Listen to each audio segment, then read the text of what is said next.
Welcome back. I'm your host, Rich Aber, with the Florida Aviation Network.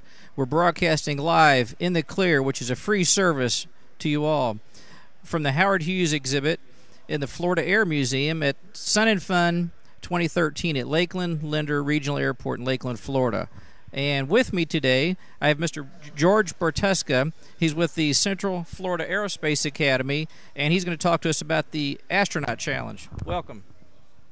Thanks, Rich. We're glad to be here. We're glad that you're here to talk to us about it. This is a pretty interesting project you have going on. Absolutely. This was the second year for the Astronaut Challenge. It was created by Mr. Peter Carafano up at the State of Florida High School, which is part of Florida State University. He received a grant about 5 years ago, and they constructed a simulator of the Space Shuttle orbiter. And from that, they developed this competition where the students have to do 4 things during the competition. This year, approximately 40 teams throughout the state of Florida took the initial testing, and from them, they selected 7 teams, plus the team that won last year was able to bring back a team. Let me turn it over to the kids now to let you explain the 4 different parts of the competition. Excellent. Now, you said with testing, so they had, each of the students had to take a test which was going to be like an aptitude test then for this project? Actually, they were given a manual on systems in the Space Shuttle orbiter, astrophysics, aviation, because there's terrestrial flight. Let's remember that the Space Shuttle is the only vehicle ever made to date that was all 3, a launch vehicle, a spaceship, and a terrestrial aircraft, a glider that they flew back home. Even the Braun designed by the Soviet Union didn't have engines on it. Its launch vehicle was a separate part. So the Space Shuttle still is a very unique spacecraft. And that's something that's interesting for our viewers to know about, of how, the kind of the makeups of the Space Shuttle, and like just what you're saying, that was an interesting thing, piece of knowledge that's good to know. Exactly. That most people, I don't think, know about the shuttle. They just see it. They see it launch, they see it orbit, and then they see it come in and land. That's not right. knowing, what all it takes, and that's kind of a unique piece of space aircraft. Right. Great. Well, go ahead. Mr. Aber, why don't you talk about the first 2 parts of the competition you want to talk about, and we'll let Mr. Roberts take the other 2. My name is Alejandra Barbuda. Initially, whenever we started off with the competition, like Mr. Bartuska mentioned, we formed the team. We only had about 2 or 3 weeks to prepare for it. We had a study manual that involved some common knowledge that we already knew just based on going to the academy about the spacecraft itself, such as the components, as solid rocket boosters and external tank. But it did go a little bit more in depth as to other components, such as life support systems. And like Mr. Bartuska mentioned, we went over to Orlando and we had to take more like a qualifying test to see whether or not we would actually be going up to Tallahassee for the final part of the competition and compete against the other teams. To find out what your knowledge was, and if you had the right stuff to be able to proceed to Tallahassee. Yes, sir. Excellent. And it was a pretty cool experience, especially we didn't have as much time to prepare as the other teams. The other teams had a couple months to prepare, and we only had a couple weeks. So to be able to go up there, based on what we knew and based on how long we studied, and to go up there and be one of those 7 teams that got to go up to Tallahassee is a pretty big accomplishment. That's a huge accomplishment. So it took you guys had to buckle down and spend a lot of time burning some of the midnight oil, I guess, to get ready. Yes, sir. Excellent. Yes, sir. Good. So then from there, you guys prepared, you went to Tallahassee, you took the test. Now, then what's the next step after that before we go on? Colin, you want to talk about that? Yeah. Well, to get ready, we had several months to prepare, and one of the big things that we had to do to get ready was a proposal of an experiment to do in space. Our proposal, our design is right here, had to do with physiology in space and how to prevent deterioration of the bones in space, because that's one of the biggest problems. Deterioration of bones in space? Yes, sir. Now, does that apply to anyone going to the moon, or does it apply more to other planets that, maybe Mars that hasn't been explored as much? Everywhere outside of the Earth. Anywhere when you get outside the atmosphere is where this can happen, and it can depends occur. on the gravitational force of where you're at. If it's less than Earth, you will have some problems. If it's more, it might be harder for you to move around, so you wouldn't have to work as hard to stay fit. Oh, due to the gravity or their lack of? Correct. So tell us a little bit more about the deterioration of the bones. It's some interesting news that I think a lot of our viewers may not even be aware of. Well, in space, our bodies are basically free-falling, and so our bodies don't have to work as hard to do activities moving around the ISS. So because our bodies don't have to work as hard, they kind of lose their muscle mass and their density. Therefore, we have to compensate by exercising, which they exercise for, I believe, 3 hours on the space shuttle every day, which that could be a problem because it takes away from time of doing other things like lab experiments. Some of the required tasks of what needs to get done while they're up there, and the reason why they're up there is for all these different experiments, projects, and different tasks that need to be done. So then taking 3 hours out of the day can really make it kind of time critical. Exactly. So what's the solution, do you think? Well, we proposed a centrifuge, and this is actually one of our team members designed this, Stephen Trowbridge, on SolidWorks, and we printed it out on our 3D printer. The astronauts would go inside of here, which there are actually people in there. Mm-hmm. And basically what it does is it spins, and their bodies would be forced to the outside, therefore simulating gravity. Just like going to the fair and getting in one of those gravity things that sticks you to the wall. As it's spinning around, it sticks you to the wall. This is going to have the same principle to kind of relate something to it. Exactly. Excellent. So, and how will that help within the body, the bone mass and the deterioration of the bone mass? Because you say they need to exercise. Well, if they're in this and they're just spinning around, how does that work? Can you explain that? How that's going to, well, keep from the deterioration of the bone mass and muscles? Yes, and this is actually to be used while they're sleeping.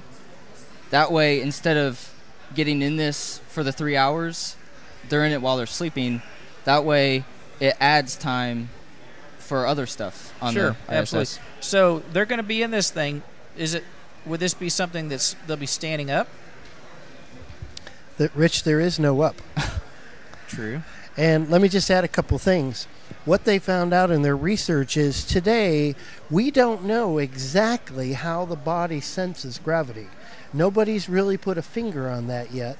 In addition, we do know that the body acts like a system, and thus wherever that sensing is going on, it ends up getting transmitted throughout the body.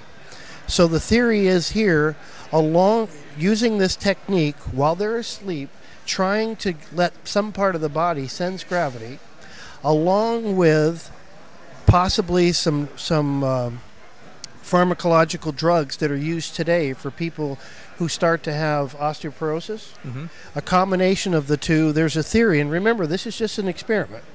And the idea is with the experiment we'd have a control group who wouldn't be in the centrifuge. And typically the crew on the ISS is 6 astronauts. Potentially 3 would use this for some period of time, and the other 3 would just sleep regularly. And we'd start to see maybe we could get a handle on what is the actual cause of this bone loss. Mm-hmm. Or what is the actual trigger in the human body that triggers that you are sensing some kind of gravity. Because that brings up the next point. Do we really need to simulate 1G? Or can we simulate a half a G or a quarter G if it's done all night long or for an 8-hour sleep period? Like maybe a slow turn versus spinning faster? Exactly. And then the flip side of that is, if the astronauts could tolerate it, maybe if we could spin them at 2 Gs, maybe not only would we prevent the bone loss, maybe we would promote bone growth. And there's another muscle mass part of this too, but that was the guts of the whole thing. They did a lot of research online to detect what was known today. Of course, there's been a lot of research done by NASA, but we're still kind of in a research mode overall to find out. Because as I mentioned to you before, it's one thing to go up into space for 6 months. The round trip to Mars is estimated to be about 16 months. That's a long time. That's a long time to be in space, which is really could affect your bones, your muscles, and like wouldn't it, I guess you could say that's kind of like your muscles atrophy, like for lack of use. Exactly. And as Mr. Roberts correctly pointed out, one of the big concerns of NASA is that they're spending all this time exercising to prevent a detrimental effect going into space, and they don't have the time, or they're not having that time to do the mission they're up there to do. So in addition to that experiment, there were 3 other parts of the competition. There is what's called the Brain Bowl, where the teams compete against each other to answer questions. And there is practicing flying the simulator. Mr. Aber, why don't you go into that part? Like Mr. Bartuska just mentioned, along with the proposed science experiment that we had to present to judges, there are 3 other parts of the entire competition. The space simulator the space shuttle simulator was actually designed and put in a trailer, almost like a U-Haul trailer that you see people towing around. Inside the trailer, you have a pilot, a co-pilot, and a mission specialist, as well as a judge that sits inside with the 3 in there. Next to the trailer, there's a canopy, and inside that canopy, the remaining 2 members are mission control. They act as mission control. They have the same monitors that they have inside the trailer, and they communicate almost as if the mission control is communicating with the actual space shuttle on a real mission. While we're in there, we do everything that a normal astronaut would do, despite not having all the training that a regular astronaut would go through. And it was mostly based on our knowledge of the manual that we were given. Mm-hmm. So the ones in the space shuttle, the pilot, the co-pilot, and the mission specialist go through, and they actually go through a launch sequence, the pre-launch sequence, taking off from the tower, getting into orbit, deorbiting, and also coming back in and landing. And it was really interesting, and it really helped us with some teamwork, and let us get a feel for what it would actually be like to be an astronaut, especially when the shuttle program was still in use. And it was I'd have to say it was a great experience, and I enjoyed it very much. And I mean, if I could go back there next year, unfortunately I'm graduating this year, but if I could go back, I would definitely do it again. And one thing I'd like to add to what he said, we started out with a team. The team is 5 members plus an alternate in case somebody gets ill. And at the get-go, I told them, we will figure out who's actually going to fly the orbiter once we get towards competition, because I want you all to get together in a group and decide who is the best at flying this shuttle. Mm-hmm. And in our case, it ended up being Stephen Trowbridge, if I'm correct. And so that was a real good team-building exercise in itself. That having been said, the other part is the engineering problem. Mr. Roberts, why don't you talk about the engineering problem? Well, we go into this room and not knowing what we're going to do, and we were given a problem, and we have to solve it. We had to work together as a team, which was a big part of the grading process, and there were several problems that we had to deal with. And then after we figured it out, we had to also present it. So we had to put it onto slides, and then we had to propose an experiment to the judges of the answers we found, and if we could do what was given to us. So they gave you, did you have any idea what kind of problems that you might be presented with ahead of time? Just an engineering problem. You just knew there was going to be an engineering problem, so you guys had to go in, they'd give you the engineering problem, then you guys had to put your heads together, and were you able to do any kind of research? Did you have any material or They gave us all the material we needed to find the answers. So all you had was right there, but that's all you had. It wasn't like you had the internet where you could look up any of these things. Everything had to be out of the provided material. Correct. Excellent. So that was a big team working exercise. And on top of that, if I can add, we only had 45 minutes to solve the problems, and I think we had 3 problems, the 3 separate problems that we had to solve. And what kind of problems would they give you then? The first one was I think a retrograde, prograde type problem, based on if the shuttle went out of orbit and it started moving in an elliptical orbit rather than a circular orbit. We also had one based on if we had enough runway to be able to take off use the 747 that the shuttle is piggybacked on and use that to take off. And I believe the third one was a time problem. Yes, we had to figure out if we had enough time to reach our destination. Yeah. Because there's a lot of other calculations in there. I guess, did they even were some of the possible problems like if they had any type of emergencies or malfunctions with the systems while either in transit or in orbit, as far as like, power problems, losing power or losing any type of, breathing, any of that. Some real life factors it could be if you were actually in that. I'd say not so much in the engineering problem, because I was mostly solving like what we could figure out based on what we had in the manual. But back to the space shuttle simulator, definitely in that they actually we had a list of emergencies that could potentially happen, and the judge that was in the trailer with the co-pilot, pilot, and mission specialist would actually present an emergency, whether it be a hydraulic emergency, a smoke or cockpit fire, and there's actually a procedure that we had to go through in order to take care of it. A checklist. Probably. A checklist. Yeah, that's right. And if we were, and actually, I think the problem we had was an RCS, a reaction control system failure, and we tried to get it fixed, and we couldn't do it, so we had to abort the mission and directly go into a deorbit burn and land back at Cape Canaveral. Excellent. You've used some jargon there that's obviously you guys have, really done your homework to learn a lot about this, and it just reflects how well you've prepared for it, and obviously deserving of where you're at so far in this. Let me just elaborate a little bit on the specialization. The initial testing they had in October, like I said, was space shuttle systems, astrophysics, and general aviation. But once they passed that, then they were given a manual that had the reaction control system, the environmental control system, the electrical system, and electrical, environmental, and the navigation system.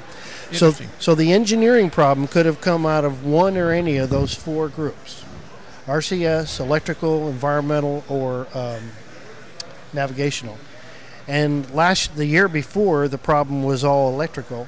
So this year they mixed it up a little, and who knows what it'll be next year. But that's a big bank of knowledge and information that you guys have to know and be readily familiar with, even if you have the material that you can reference, but you still have to, you can't just, look at it blindly with not having any preparation. So that's really a good job that you guys did. What is the reactionary control system? What is reaction control system? When do you want to take that? The reaction control system is actually on the space shuttle, and it can actually be used to make attitude adjustments. The reaction control system, I think, from what I remember in the manual, it said that there is 14 to 16 RCS jets on the space shuttle itself. So it almost acts as smaller jets that allow for attitude adjustments and adjusting the shuttle. So they're like reactors then that actually can change and maybe pitch the aircraft. Yes, sir. For the different attitude that you need to be able to maintain the orbit. Yes, sir. And then actually maybe re-entering the atmosphere and coming back in. Yes, sir. That all has to do with the reaction control system. Yes, sir. Interesting. So the shuttle is then also flies like an airplane, obviously, when they come back in. More of a glider, but you have thrust, you have engines. Good. Well, I'll clarify that a little. Just to clarify, when the space shuttle takes off, it has three main engines that are connected to the external tank, along with the solid rocket boosters. And once you're in space, though, the shuttle has no more propulsion system other than the OMS section, which there are two engines mounted on the aft, along with the RCS system. Actually, any spacecraft we've ever sent into space, or anyone sends into space, has an RCS system, because once you're in space, it's the only way to position, whether it was the Apollo command module or the service module or the lunar module or the shuttle. But then to deorbit, the OMS engines on the rear of the shuttle are fired to slow it down, which is all you have to do to deorbit, is to slow anything down to the point where gravity can start pulling it back to Earth. So when they get in space and they're orbiting, then, because I think there's a lot of the viewers that probably aren't really familiar with the shuttle other than seeing what it does, but not really technically knowing how does it orbit. Does it take thrust to continue to be directed in a certain direction? That is an excellent physics question. Mr. Roberts, would you like to take that? Can you repeat the question, The please? continuous fall? In other words, once the shuttle or any space ship that we've sent up, whether it's back in the Apollo days or up through the shuttle, once it gets into orbit, how is it directed? In other words, we're out there in no gravity, so something's got to keep it moving, and keep it directed. Is that through there's thrust through the engines, or? Well, let's say you shoot a cannon. Eventually, it'll gradually descend back down to Earth. If you shoot it fast enough, it'll get caught and it'll just keep falling. So it's almost as if it's trying to escape, but it won't let it, and it's like stuck in the middle. Kind of like an equilibrium almost, where it's going to continue to maintain the altitude, if you will, for lack of better words, up in space, where it'll stay where it wants to, because they've got to go to some of these space stations, so they're obviously in a certain location that they've got to be able to maneuver to and position them there. You actually bring up a very interesting point. The general public thinks that we're in a zero-G environment, but we're not really in zero-G, because just like the moon is going around the Earth, it is constantly falling. It's definitely under the influence of the gravitational pull of the Earth, which is why we always see the same side of the moon all the time, because the heavier mass is towards the outside. So that when you're in a spacecraft and you're orbiting Earth anyway, you're under the influence of gravity. You still have mass, you still have some weight, but you are falling. You are constantly falling around the Earth. And eventually, given enough time, you will come back to Earth. So periodically, there's adjustments that are made using the OMS engine to keep in the proper orbit that they want to be in. That's where I was going with that, and that was what the question was. And Good. And I appreciate you answering that, because that's I think a question that, or you gave the answer to, that a lot of people just don't know and kind of take it for granted, I think, as well. Exactly. Not really knowing the physics and the engineering part of it, what keeps that spacecraft, the spaceship, the shuttle up in orbit and where it needs to be. And the velocity of the orbiter in orbit is what?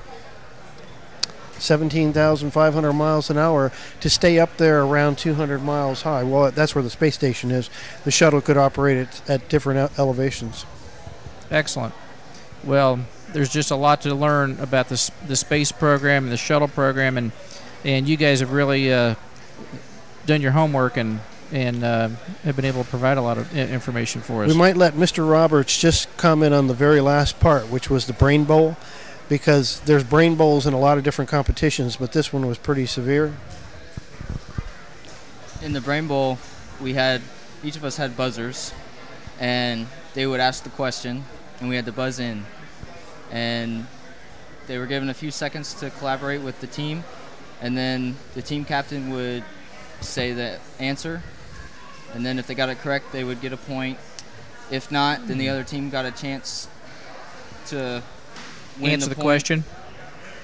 So it was back and forth. So they would provide, say, your team with a question, then they give you like a certain amount of time that you have to answer. They give you like 2 minutes or something to come up with an answer.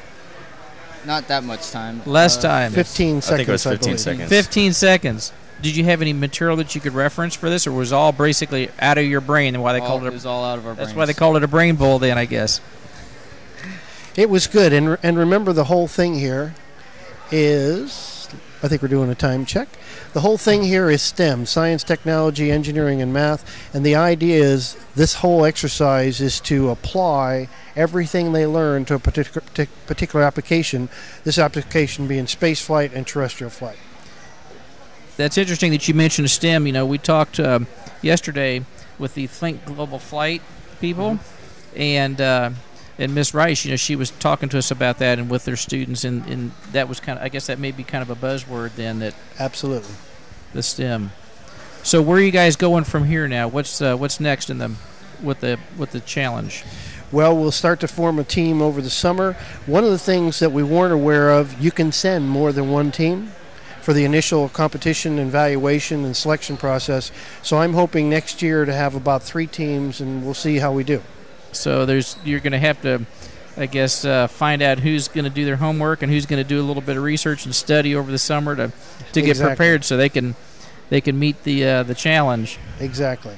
Excellent. That's really good. What now? How many people will it take for a team then? It's 5 people as the main team members, and there's 1 alternate, and the alternate, of course, has to know everything. So that's 6 per team. So you're looking at 18 people that you may have. How many? Exactly. What kind of pool do you think that you'll have for that? How many potential?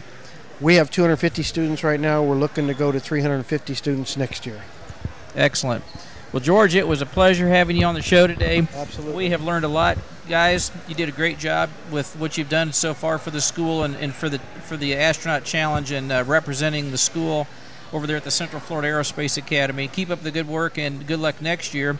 And sorry, we're just about out of time, but stay tuned. We've got more information. We've got some exciting shows coming up for the rest of the day today. So either stay there, watch our shows, or get up and come to Sun and Fun. There's a lot to see here, and we will talk to you soon.